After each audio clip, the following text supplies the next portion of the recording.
Hello guys, welcome back to our channel One Two Step. In this video, I'm going to be teaching you guys on how you can change your email in your Flybuys account.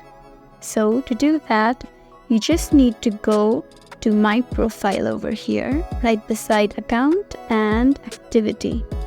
So just tap on it, wait for it to load, and you can see your email over here. So to change your email, you just need to tap on Edit Details. And after you tap on Edit Details, you can be able to successfully change your email to anything you want.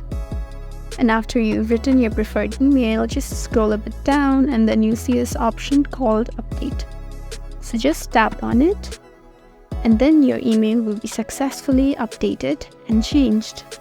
So guys, that's how you change your email in your Flybuys account. If you found this video helpful, please leave us a like and drop a comment down below. And if you want more videos like these, then please subscribe to our channel. We'll see you again next time. Thank you for watching.